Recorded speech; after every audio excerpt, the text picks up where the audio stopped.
Start. महोदय, आज की सबसे विकट समस्या है देश की बढ़ती हुई आबादी। आज हिंदुस्तान की आबादी इस सीमा तक बढ़ती जा रही है।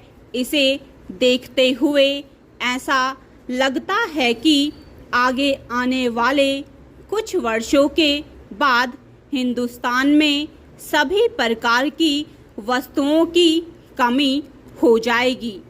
अभी भी इस बढ़ती हुई जनसंख्या के कारण भारतवर्ष में कई समस्याएं ऐसी उभर कर आ रही हैं जिन्हें देखकर आश्चर्य होता है और सोच में पड़ जाते हैं कि आगे क्या होगा। इस बढ़ती हुई जनसंख्या का बढ़ती हुई महंगाई से चोली दामन का साथ है, अतः इसे रोकना हम सब का कर्तव्य ही नहीं, धर्म भी है। परिवार नियोजन और परिवार कल्याण के सिलसिले में नई स्कीमों की खबरें इधर लगातार आ रही हैं। 2 या 1 बच्चे वाले दंपतियों को देश का सम्मानित नागरिक घोषित करने की योजना है। दूसरी योजना यह है कि लड़कियों के विवाह की उम्र 18 से बढ़ाकर 20 साल की जाए। एक सुझाव यह भी है कि 10वीं कक्षा के बाद लड़के लड़कियों को अनिवार्य रूप से परिवार नियोजन के लाभों के बारे में बताया जाए। परिवार नियोजन संबंधी प्रचार को तेज करने के लिए नए नारे और नए पोस्टर तैयार किए जा रहे हैं। जैसा कि आप सब जानते हैं, इमरजेंसी के दौरान परिवार नियोजन कार्यक्रमों को निश्चय ही धक्का लगा था। कुछ महीने पहले योजना आयोग ने परिवार नियोजन संबंधी कार्यक्रमों का जो सर्वेक्षण किया था, उससे नतीजा यह निकला कि नसबंदी जैसे कार्यक्रमों से हिंदुस्तान में बात बनने वाली नहीं है। कुछ विशेषज्ञों की राय तो यह भी है कि परिवार नियोजन के लक्ष्य को प्राप्त करने के लिए कोई निश्चित अवधि तय न की जाए।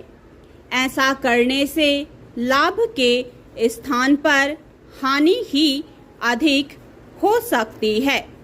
इससे सरकारी एजेंसियां निर्धारित आंकड़े प्राप्त करने की जल्दबाजी में परिवार नियोजन के वास्तविक लक्ष्यों को गंवा देती हैं।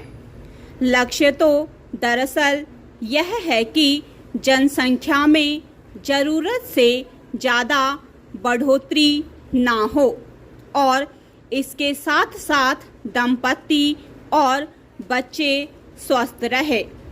कई विशेषज्ञों के मत अनुसार परिवार नियोजन की कई प्रचलित विधियां स्वास्थ्य की गारंटी नहीं देती।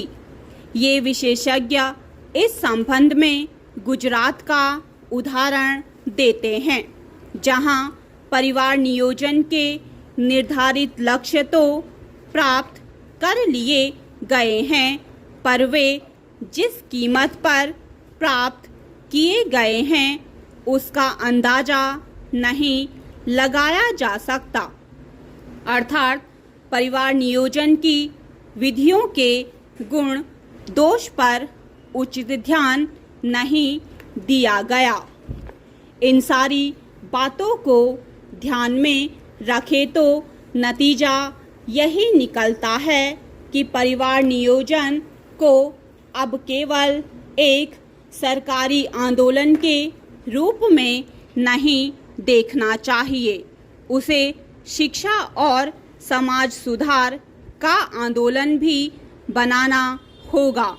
दरअसल सरकार भी यह चाहती है कि स्वास्थ्य और समाज कल्याण मंत्रालय की एक पहल यह भी है कि सरकारी एजेंसियों के बाहर के लोगों को भी इन कार्यक्रमों में और ज़्यादा शामिल किया जाए।